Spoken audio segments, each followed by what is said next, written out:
I'm Moira Black, and I'm on the scene down at the Diamond Casino, and I'm talking to Jake Hutch here, who is the manager, and he's going to tell us a little bit about a break-in that happened over the weekend. So let's just start out. Can you just give us a bit of information about what happened?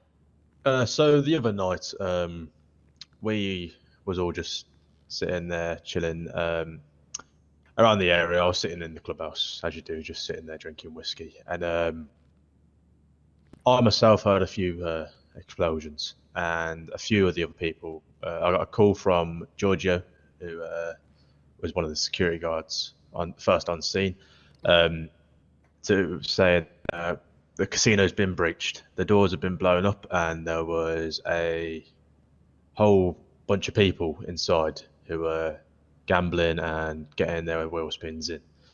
Mm. After that, Giorgio went through and warned the people to leave. Some of them were just giving attitude and general stuff, or people just carried on gambling. And then shortly after going round again, they all then left once the PD had started turning up as well. So how many people do you think actually breached the casino? How many people do you think were inside illegally? So inside there was definitely more than 20. There was about Wow. so I myself I counted about 26, but I presume I was missing a few as well. Mm. Wow, that's pretty insane, especially if it's that many as well. I can't imagine it was easy to try and clear them out. You say they were given sort of attitude. What sort of things were they doing, like in order to avoid being taken out of here? They were just running around, being very disrespectful to some of the security guards that were working here. Well, that weren't working because we weren't open that night, but the security guys that turned up and out of their own kindness tried to hold the fort down as a figure of speech and get people out of the casino because we're not licensed to open up at certain times Do after the you allotted times. do you have any idea who it was that led this charge? Um, we know the people that were involved, but I'm not willing to disclose that information Of as it's course, yeah. an ongoing investigation. Yeah, that's fine. Thank you. Was anything taken from inside the casino, or was it just that they were using the facilities when they shouldn't Uh, be? no, it literally just the obviously the winnings and earnings that were Mm. won through gambling. That Yeah, was all that's taken. Thankfully, anyway.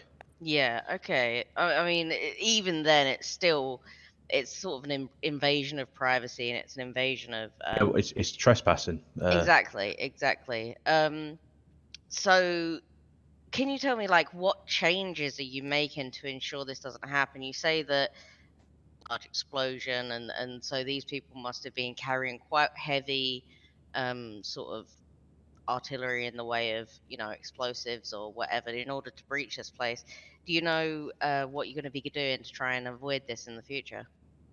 So recently, well, shortly after that event took place, we got in contact with a very specialist locksmith and a door fitter Mm. who could fit the reinforced doors that we now have, which means that no blast, explosion, or any sort of magnitude could break through them doors now with what we've got on. So it's a much stronger So much sort of more stronger. construction. Yeah, the structural integrity is through the roof, let's say, of Excellent. them doors. We saw in the adverts that you're now requiring ID on entry. Can you tell us a bit about the decision to like implement that rule? Right. So, in terms of searching individuals, we're now having people thoroughly search people instead of just the normal frisk. This is so we can see anything that might be hidden, that might not show up on the frisk search, as well as checking the driving license because the way the driving licenses are, we can actually see who the people are. So Mm. it eliminates the fact of someone having a fake alias. Yeah, of course.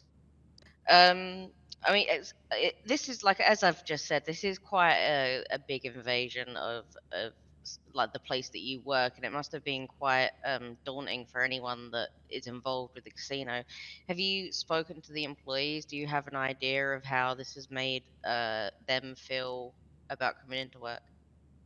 So I think the employees as a whole, we're all still as we are, just another day in the office sort of thing. But for myself, Giorgio, and the other security guard that was actually here until uh, for about 6 hours after the event, just constantly staggering on the doors, trying to defend the area. For us, it was a long night, and yeah, it I was a can long imagine. night. I think the last thing I should ask really is, do you have a message for either the people that were involved in the incident, or anyone that would be trying to would be thinking about trying to do it again? Uh, Good luck. Don't do it again. Excellent. Thank you so much.